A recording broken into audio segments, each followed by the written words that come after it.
Alors que nous, comme on est dans l'Union européenne, non seulement Ursula von der Leyen, la Commission européenne, veut nous imposer l'identité numérique, mais ils veulent aller beaucoup plus loin.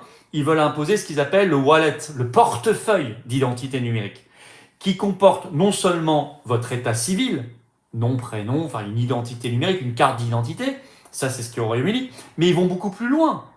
Dans le portefeuille européen, il y a en plus vos comptes en banque, votre dossier médical, votre carnet de vaccination, tiens, et autres joyeusetés, permis de conduire, assurance, etc.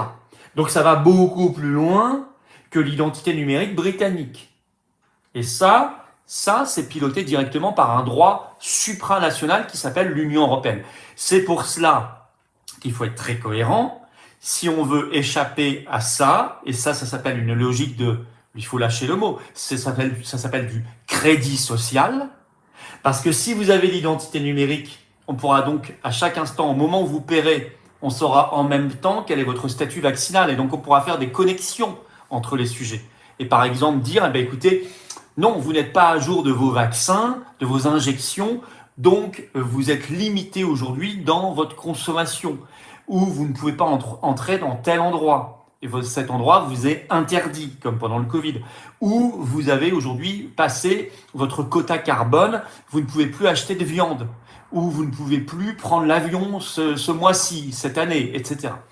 Donc pour lutter contre cela, il faut être cohérent, il faut sortir de l'Union européenne. Voilà.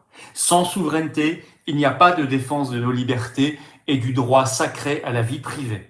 C'est simple, c'est clair, c'est net. Sans Frexit, sans sortie de la France de l'Union européenne, il n'y a pas de possibilité de mettre à terre le crédit social et l'identité numérique européenne.